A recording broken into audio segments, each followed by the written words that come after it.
Hello everyone and welcome to the Iron Dice. This is Dan Arrows and you are about to listen to part 6 of our series on the early Weimar Republic. If you're new or don't remember what happened in the last episode, worry not, we'll catch you up to speed. Take care and enjoy. We are determined that the vicious German cycle of war, phony peace, shall once and for all time come to an end. This is London Court. Here is a news flash. The German radio has just announced that Hitler is dead. Early this morning, the Soviet troops launched the general attack on Hungary. Those who foolishly sought power by riding the back of the tiger ended up inside. Tonight I'm not worried about anything. I'm not fearing any man.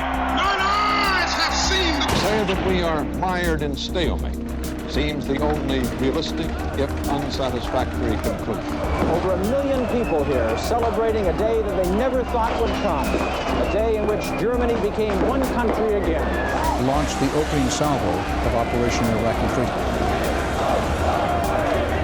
If the Iron Dice must roll, may God help us. The date is January 15th, 1919, and the hunt is on in Berlin. Heavily armed soldiers patrol the streets, stopping random citizens, demanding papers. They bust down doors and turn over every stone in their search for the leaders of the Spartacists. Merely 10 days ago, Berlin's revolutionaries grabbed their rifles and rose up against what they called a coup by the Social Democrats. In an attempt to secure the achievements of the revolution in November, a group of radicals had seized a number of buildings in Berlin's newspaper district. Armed fights broke out throughout the city, but shortly after, Freikorps units, volunteer units on behalf of the government, stomped out the uprising, and here's where we get back into our story. And now, it's not just the Freikorps units who are looking for Spartacists, but a number of citizen militias have formed. In the lead up to this point in the story, people who had no affiliation to the military but became increasingly terrified of a communist takeover got together throughout the country to form these militias. Sometimes these were even paid directly by local business magnates or banks to protect property in case of revolution. In Berlin, the Freikorps and these citizen militias are determined to make sure the far left never rises up again. And while some of these groups might be claiming to, act on behest of democracy or whatever, a lot of them really are just living out their desire to beat the crap out of everyone from communists to mild social democrats. As soon as the uprising got violently shut down, Karl Liebknecht and Rosa Luxemburg, the two leading figures among the revolutionaries, knew that if they fall into the hands of the Freikorps units or the citizen militias, lifelong prison would be the best possible outcome. What one historian calls boundless hatred these volunteer units have for these two is not to be underestimated. The government also has come out and said they're determined to put the leaders of the Spartacists on trial for their role in the uprising. At the same time, the city is still littered with leaflets calling for the straight-up killing of the two. It's a very dangerous time for them without a doubt. That does not mean Rosa and Karl have been scared into silence though. While they can't go out and hold speeches to the workers as they usually do, they still have their outlets through which they can reach their remaining supporters. We read a text by Rosa Luxemburg in the last episode that was published in the Red Flag, the communist newspaper, and Karl Liebknecht also releases a very powerful essay on the same day. It's called Despite It All. And this is interesting because, unlike Luxemburg, Liebknecht is not much of a political writer, but in this text, he just unloads all the anger and frustration he felt since 1914, when the German left began to fracture. The passage I'm going to quote to you is a bit long, but I think it's crucial to understand the sense of betrayal that he feels, and part of the German left feels to this day even. On January 15th, 1919, Karl Liebknecht writes, Spartacus crushed, they celebrate from Post to Vorwärts. Spartacus crushed, and the sabers, the revolvers and carbiners of the re-established old Germanic police and the disarmament of the revolutionary worker will seal its defeat. Spartacus crushed under the bayonets of Lieutenant Reinhardt, under the machine guns and cannons of General Luttwitz. The election of the National Assembly is to be carried out, a plebiscite for Napoleon Ebert, referencing Friedrich Ebert here, the leader of the Social Democrats. Indeed, they were defeated, because they were abandoned by the sailors, the soldiers, the security forces, the army, on whose help they had relied, and their force was paralyzed by the indecisiveness and weakness of their leaders, and the monstrous counter-revolutionary mudslide of reactionaries and the propertied classes drowned them. Indeed, Berlin's revolutionary workers were defeated, and Ebert, Scheidemann, Noske have won. They have won because the generals, the bureaucracy, the robber barons and county squires, the clerics and the moneybags, and all who are narrow-minded, stunted and reactionary stand with them, and won for them with ammunition, gas bombs and mortars. But there are defeats which are victories, and victories more pernicious than defeats. But what about the victors of today? For a nefarious cause they perform their nefarious, blood-soaked work, for the powers of the past, for the mortal enemies of the proletariat. And even today they are inferior, for already today they are the hostages of those they sought to use as their tools and whose tools they have always been. Still, they give the firm its name, but only a short reprieve remains for them. Already they stand in the pillory of history. Never have there been such Judases as them in the world, who not only betrayed their Holy of Holies, but also nailed it to the cross with their own hands. Just as official German social democracy sank deeper than all others in August 1914, now, at the dawn of social revolution, it offers the most loathsome spectacle. Dragon's teeth sown, Spartacus crushed. Steady, we have not fled, we are not beaten, and even if they throw us in shackles, we are there and shall remain, and victory shall be ours. The road to Calvary of the German working class is not yet completed, but their day of redemption is near. The day of judgment for the Ebert Scheidemann Noske and for the capitalist rulers who still to this day hide behind them. The tide of events mount into the heavens. We are accustomed to being catapulted down from the peak into the depths, but our ship continues on its straight course, proudly sailing to its goal. And whether we will still be alive when it is reached, our program will live. It will rule the world of humanity redeemed. In spite of everything, under the roar of the approaching economic crash, the still sleeping hordes of proletarians will awaken as if summoned by the trumpets of the Last Judgment, and the corpses of the murdered fighters will rise and demand a reckoning from the damned. Today, still the subterranean rumbling of the volcano will erupt tomorrow and bury them all in glowing ash and lava flows. There is one part of this text that always stuck with me and is a little chilling reading it now. That is the sentence, "For already today they are the hostages of those they sought to use as their tools and whose tools they have always been." Think of Liebknecht what you want. I kind of like him, especially for his tenacity. That sentence is spot on. The Social Democrats using people who couldn't care less for democracy or republicanism to win the fight against the far left, that is them riding the tiger. And another thing from this text is true, that Karl and Rosa haven't fled.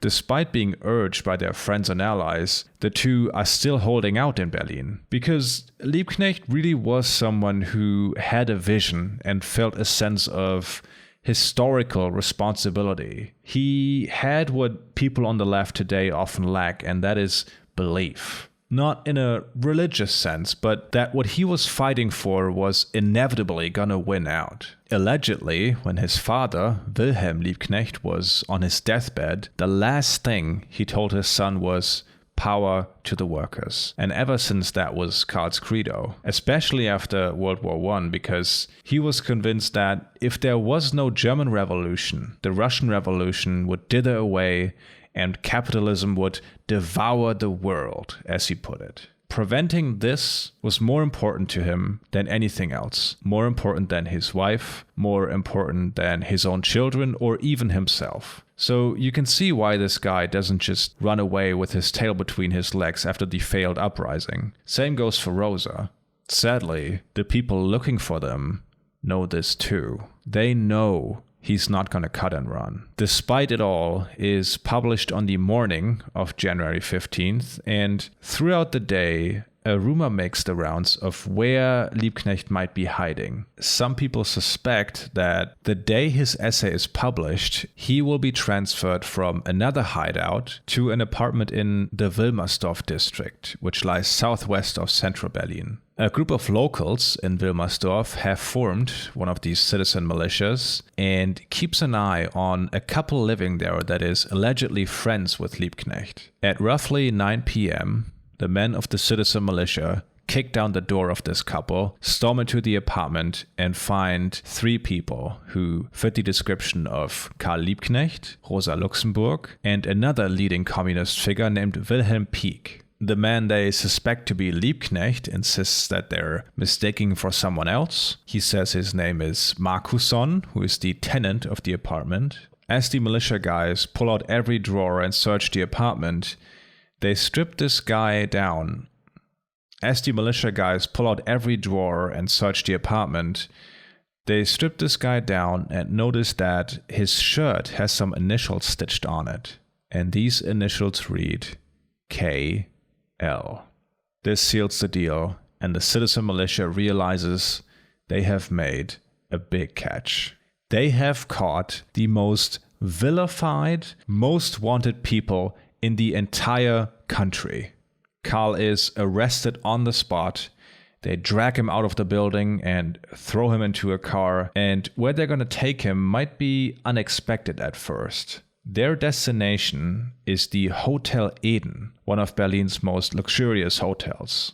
Marble floors, chandeliers, servants to fulfill every request, and even a mini-golf course on the roof. So Karl might have been a bit surprised when, instead of stopping in front of a grey prison block, the car stops in front of Hotel Eden. Upon entering, it dawns on Karl that this building, usually a place for the upper 10,000, now serves a much different purpose. Hotel Eden is crawling with Freikorps members. Since the Spartacist Uprising, Hotel Eden has become the headquarters of the Garde Kavallerie Schützendivision. In our story, we have come in contact with these guys before, namely during the battle for Berlin Palace on Christmas Eve 3 weeks ago. These were the men who got humiliated by rebel sailors and afterwards were crucial in crushing the Spartacist Uprising. Under shouts and insults, they push Liebknecht through the lobby and up the stairs. After a little while, they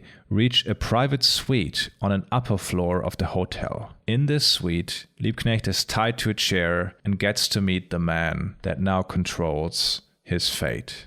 There is probably no greater gift in the world for this man than to be delivered the leader of the Spartacists, the demon of the revolution himself, who now sits in front of him, completely helpless. This man is the leader of the Garde Kavallerie Schützendivision and a fanatic anti-communist. It is General Staff Officer Waldemar Pabst, probably one of the most ruthless men in the entire country, even in a time during which ruthless men were not on short supply. And he shows his ruthlessness during his talk with Karl Liebknecht, who at this point still maintains that he is not who they are looking for. It's of no use though. Officially, Pabst and his men want to question Liebknecht because there are still plenty of armed Spartacists in Berlin. It is not completely out of the question that they could even try to free him and Rosa. So Pabst wants to know where they are hiding out, where their weapons depots are, and so on. It ends up being much more of a torture session than a questioning though. While Karl is tied down, they scream in his face, beat him repeatedly, spit on him.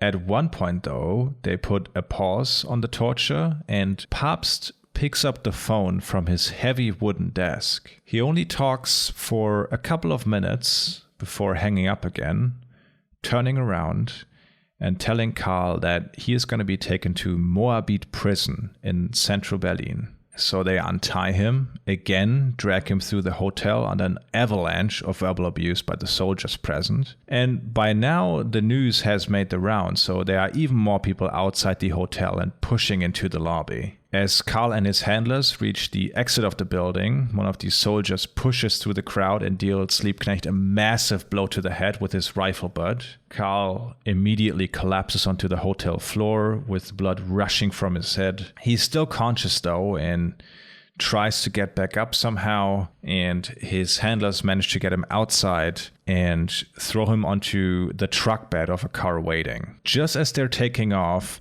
another guy jumps onto the truck and punches Liebknecht in the face, only to run back into the hotel lobby, showing his bloody fist to the cheering soldiers. The car, now officially on the way to Moabit prison, disappears into the night. At some point though, the driver makes a turn where he shouldn't if his goal was Moabit prison. Instead, they stop at the Tiergarten, which is a big park right in the center of Berlin. They hold close to a lake in that park, and at this hour, the area is just pitch black. No light from streetlights, no restaurants, nothing. Next thing, one of the soldiers gets up, opens the back door, and tells Liebknecht, "All right, get out, be on your way." And it's like, huh?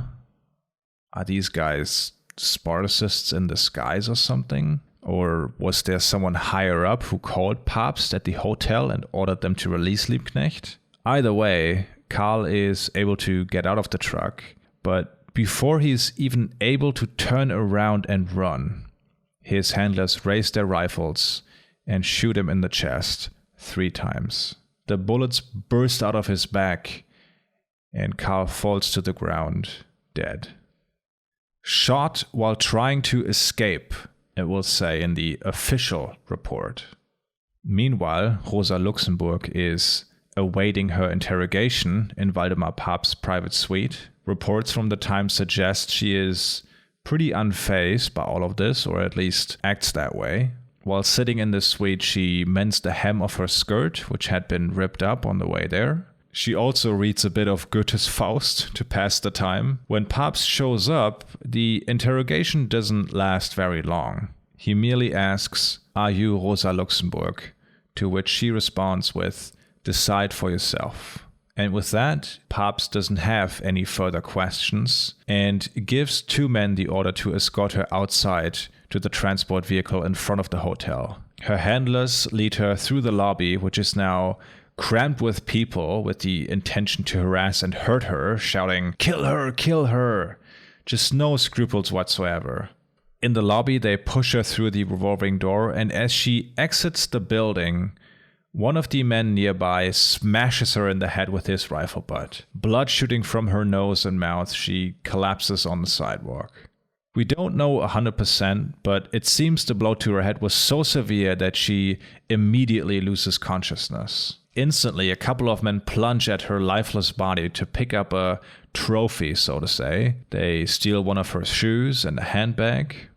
And as she is lying there, on the cold pavement, covered in blood, an unconscious, almost 50-year-old woman, the guy smashes her in the head with his rifle butt as hard as he can again.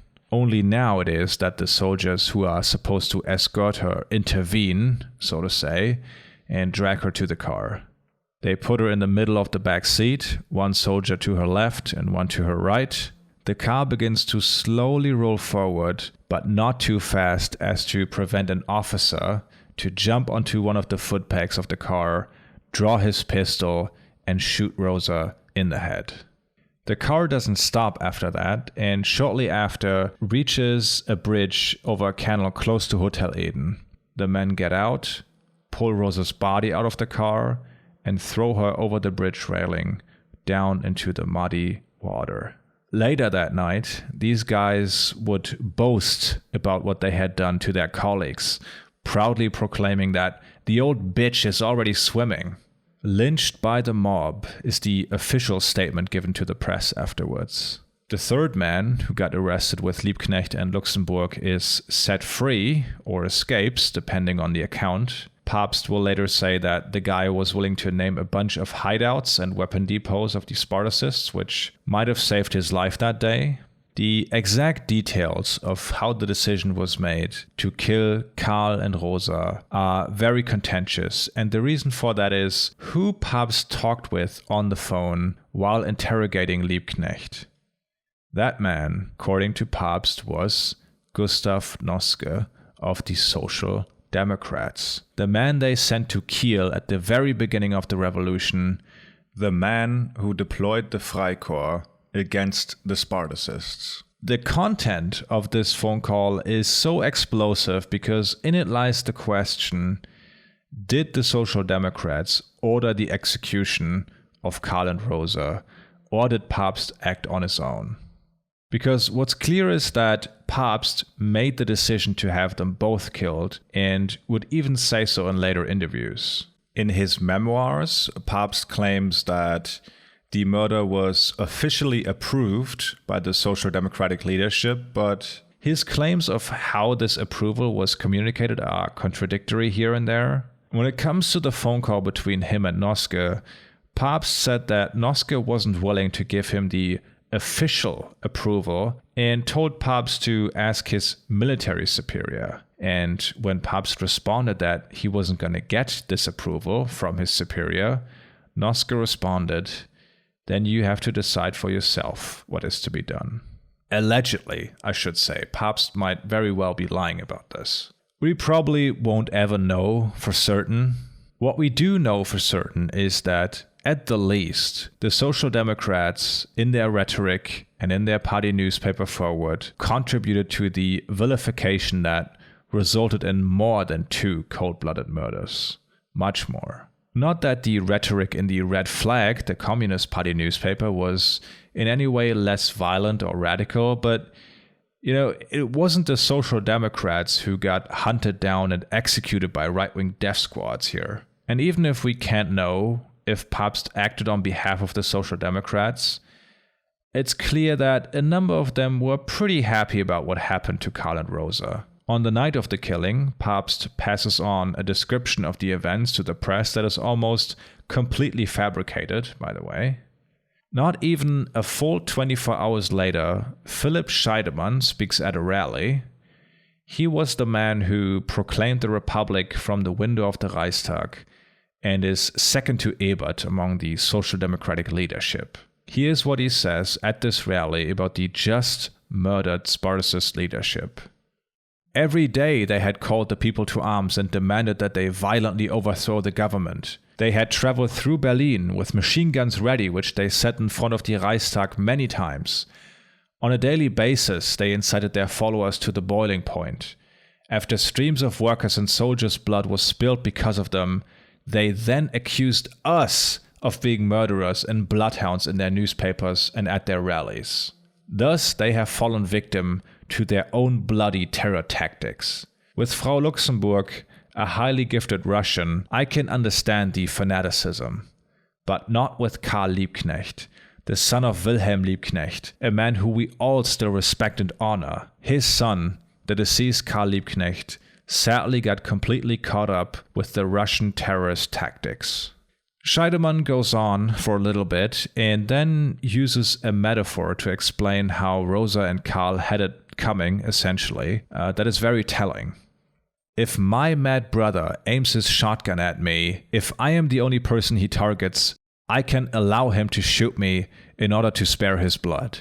But when I am in the situation where I am rushing into a burning house to save my wife and children, and my crazy brother then attacks me, then that argument doesn't help anymore. Then I must use my weapon against him, because then it is not just about me, but about the lives of many others.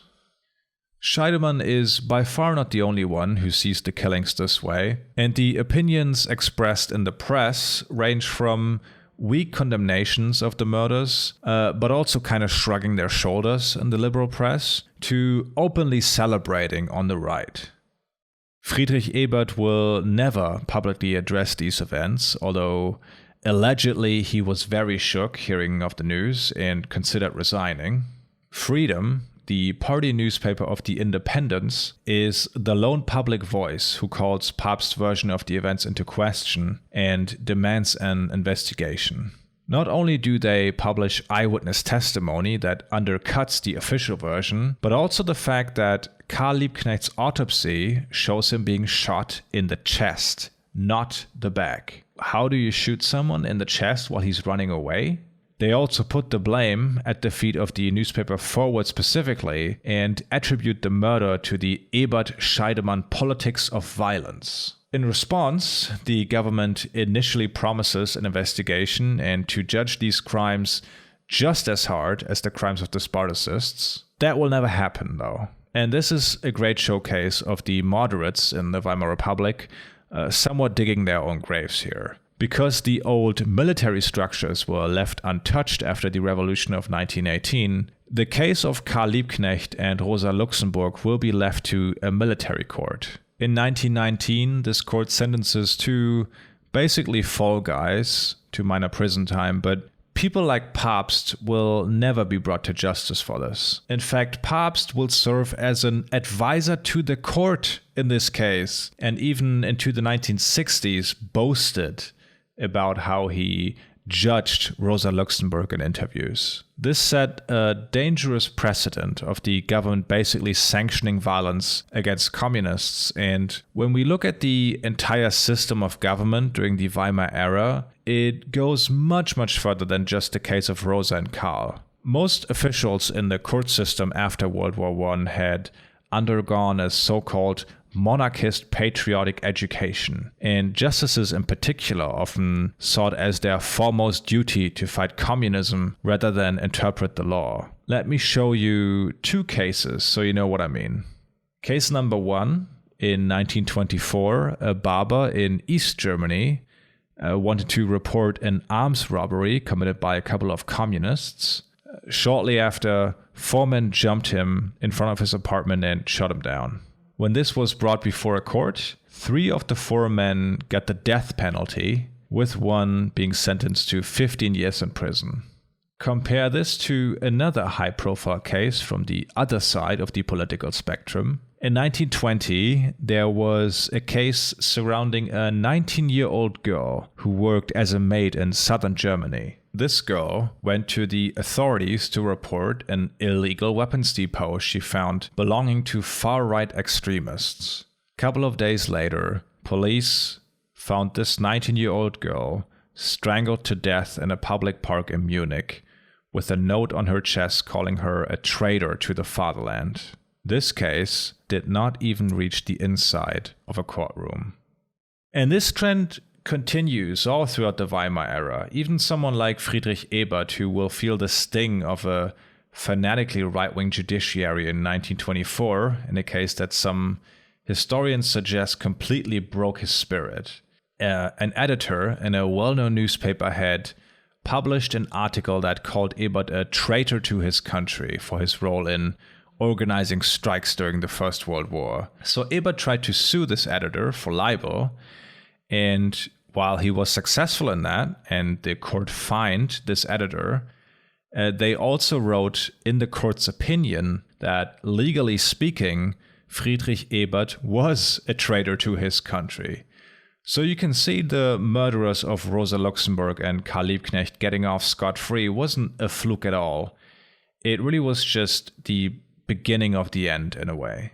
While later on, there will be a vote in parliament that fails to re-examine the case against those guilty of the murders that Ebert votes in favor of. By that point, it will be too late. In the immediate aftermath of the killings, the Social Democrats are way too preoccupied with defending themselves from any accusations of wrongdoing to exert any pressure, because they're thinking about the upcoming election.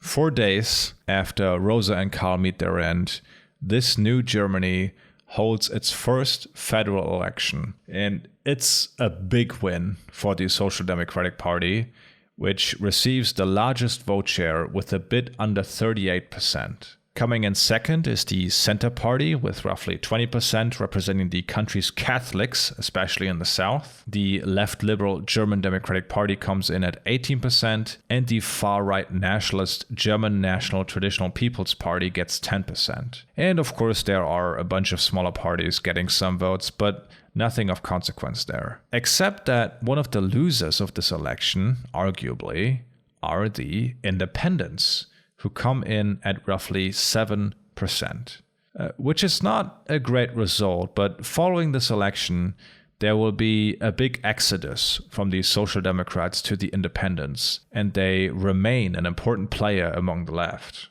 The reasons for this exodus from the Social Democrats are numerous, but we can get a sense of why people might not want to be members of that party when we look at the 25th of January 1919. It's the day that Karl Liebknecht, along with those that died in the Spartacist Uprising earlier this month, is supposed to be put to rest. For Rosa Luxemburg, they're going to carry an empty coffin since her body will not be found for months. The plan is to have a big funeral procession led by the families of those who died move through Berlin. What's important here is that this procession is not just made up of Liebknecht's and Luxemburg's most ardent followers, but all across Germany people travel to Berlin for this. It's relatives, factory organizers, the unemployed, and even social democrats who knew Liebknecht and, despite their differences, wanted to pay respect to their old party colleague and friend. The Social Democratic government wants none of this. They're terrified that this funeral could spiral into something potentially destabilizing, and they enact a ban on all demonstrations and assemblies in central Berlin. They make an exception for the cemetery on which Liebknecht is supposed to be buried and some of the surrounding areas. Apart from this being a pretty bold move, banning a funeral procession, there's also hardly enough time for the information about this ban to circulate. Obviously, there is no social media in 1919, so this information has to be handed to the press. The press has to write it up and print it, then those newspapers need to be distributed. This stuff takes time. So when the day of the funeral procession comes, there is a ton of confusion around, coupled with military checkpoints throughout the city. The military, acting on behalf of the government, has put up machine gun nests, artillery, and large signs reading, "Anyone past this point will be shot." Despite that, those organizing the procession are mostly able to rearrange and control the flow of the massive amount of people. And this really might be the biggest funeral procession Berlin had ever seen for someone like Liebknecht, with over 100,000 attendees. For the most part, it's people who just want to pay their respect to Liebknecht, who, let's not forget, went to jail for his repeated organizing against the mass slaughter of the war. It is not a huge outpouring of the Spartacist masses, but rather people acknowledging the good that he did and what he stood for even before the revolution. But that fact makes the conduct of the government even worse, right? The independence newspaper Frieden, among other insults, levels the following question at the government in the wake of this. Are they afraid that the wounds of the victims will start to bleed again if they are carried through the Wilhelmstrasse? Or is it just the brutal instinct of power that belongs to the victor that drives them to also subject the working class of Berlin to this humiliation? If you are one of the people at this procession, the mourners, the grieving family members of those killed, and you are met with machine guns and artillery and soldiers threatening to kill you, how can you not ask the question, what was this revolution really for?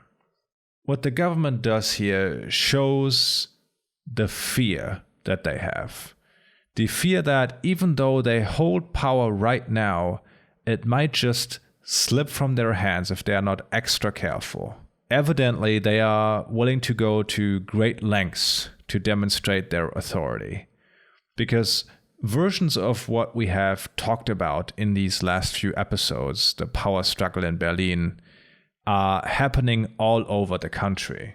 Berlin might be the center of power, but it's hard to establish government control over an entire country when the capital alone is that unstable. One of the cities that has been creating headaches for the government in Berlin is the port city of Bremen in northern Germany. And port cities during this time were, let's say, prone to revolution because of the two groups of people that emerged there. On the one half, you have the people making bank from the trade, the merchants. On the other half, you have the workers of the shipyards and factories who actually create the basis of wealth in the city. This leads to Bremen, among other cities, having a much more radical, more organized workforce than average, and this could even be seen during the war. When Karl Liebknecht got arrested in 1916 for organizing against the war, workers in Bremen left their factories to strike, defying the government and the trade union leadership. In November of 1918, while the revolution spreads across the country, the workers and sailors in Bremen are quick to join the cause, and on November 14th, a leading figure of the local independence declares the dissolution of the city senate on the floor of the Bremen Stock Exchange. The council that from that point on runs things in Bremen is a broad leftist coalition made up of social democrats, independents, and communists. But when you read about this council, it almost seems like your leftist Twitter feed come to life. There is constant infighting and back and forth. The communists want to disarm and kick the social democrats out of the council. The independents, while supporting the revolution, don't want to do that. They want to maintain a united front against the right. Shortly after, the communists hold a big rally in the city, declare the Socialist Republic, and remove all social democrats from the councils and start to arm the workers. They also published 2 telegrams, one demanding the government of Friedrich Ebert to resign, and another one proclaiming solidarity with Soviet Russia. Next thing they try is banning participation in the federal elections, on which they get outvoted by the independents sitting on the councils. And when the federal election takes place, the Social Democrats, after being kicked out of the councils in Bremen, receive a stunning 42% of the votes in the city. Coming in second are the left liberals, the DDP, with 33%, who weren't even part of the councils to begin with. And this shows the dilemma at the heart of all of this infighting and why people are still arguing over the German Revolution more than 100 years later. In Bremen, and Germany as a whole really, the radicals simply did not have the numbers. That is the cold, hard truth. If there ever was a revolutionary spirit in the country that could have carried on the world revolution, it simply wasn't there at this crucial juncture. The rule in Bremen, and the rule in Berlin even, if the January uprising had been successful, was and would have been the rule of a radical minority. After the federal election takes place, the situation for the city government changes from bad to worse when the banks say they won't give any further loans to them. Negotiations between the city government and the banks don't really lead anywhere, so that shortly after, the communists just simply occupy these banks for a brief moment. They also call for a strike in reaction to the banks denying further loans to the city, but the majority of the workers don't even show up for this. What truly signals the end of the Bremen Soviet Republic, as it's called, is the failure of the Spartacist Uprising in Berlin. Because right after the revolution reaches Bremen in November, the other interest groups in the city, bankers, local industrialists, and so on, reaches out to the federal government and begs them to put an end to the revolution in Bremen. As you know, though, the government in Berlin is involved in their own struggle for power. But when the Spartacist Uprising fails and the radical left is violently suppressed, it frees up units to be deployed somewhere else. And these units have been slowly amassing outside of Bremen, bringing their usual tools like machine guns and artillery, but also armored vehicles, which can be devastating in an urban environment. At the same time, Gustav Noske, the Social Democrat in charge of military affairs, sends a secret telegram to members of the Bremen upper class and right-wing circles, which simply reads, "Aunt Dora has passed away." That sentence is the code word signaling the imminent attack on the city. In addition to the government forces, 600 volunteers form a Freikorps unit, and these guys, for the most part, are not your typical World War I veterans like we've seen before.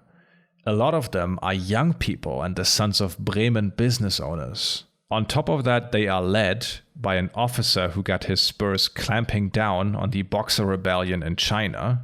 The Bremen government is well aware that their days are numbered at this point, and they are willing to negotiate them handing over the reins of power. Too bad for them, though, because Gustav Noske, who is nicknamed the Bloodhound even before this, doesn't care about their will to negotiate. He doesn't just want to retake the city, but turn it into an example for anyone trying to defy the federal government. So before the negotiations even come to a close, he gives the order to march on Bremen. The few people defending the city are hopelessly outnumbered and outgunned, and also lack any kind of military experience. These aren't soldiers, they are workers. To make matters worse, while government forces are already making their way into the city, the local government is fighting over the best way to defend the city. When they realize what is happening, wanting to prevent a slaughter, they publish leaflets telling their men to surrender and hand over their weapons.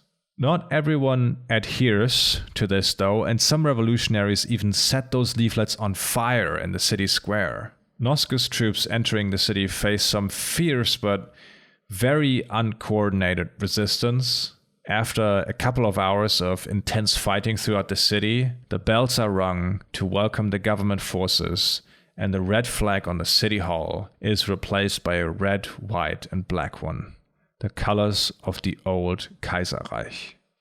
The Battle for Bremen leaves 83 people dead. 28 of those belong to the defenders of the city, 26 to government forces, and 29 civilians, including 3 children.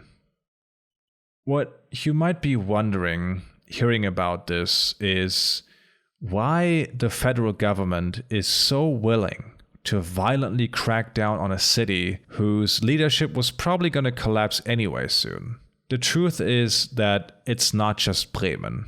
After the January uprising in Berlin fails, workers in the big industrial hubs in Western and Central Germany rise up and demand the immediate socialization of large companies. Because while there might not be a majority in Germany for a quote-unquote world revolution, there is one to fundamentally alter the relationship between the workers and the means of production. When miners in the West call for a general strike, over 300,000 people join in.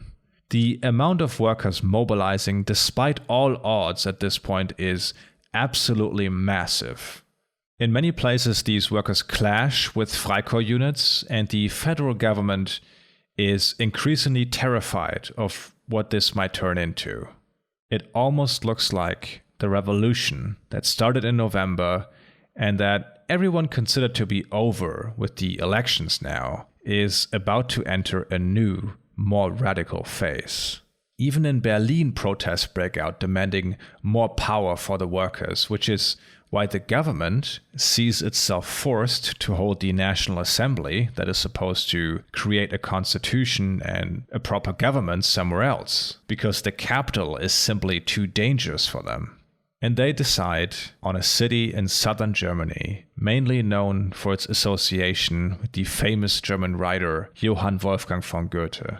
It is the city of Weimar. So even the very name Weimar Republic stems from the political instability rampant throughout the country. At this assembly, the Republic gets its first real government, stemming from the results of the election. Social Democrats, the Center Party, and the left liberal DDP form the so-called Weimar Coalition that is now supposed to create the basis for a new democratic Germany. They really can't do that, though, without dealing with all these internal pressures going on, though. The strikes, the effort of some regions to maybe split off from Germany proper, and maybe the biggest thorn in their side right now, the People's State of Bavaria that is about to become the Bavarian Soviet Republic. And the extreme amount of violence that we have seen so far in Berlin and now in Bremen is nothing compared to what is about to erupt in the south of the country. That is not all, though, because on top of all of this, the Weimar Coalition is about to get immense pressure, not just from the inside, but from the outside. While Germany has signed an armistice with its enemies, there is no peace treaty yet. And this is what is about to hit the government and the German public like a freight train, when the Entente presents them, almost literally at gunpoint, the Treaty of Versailles.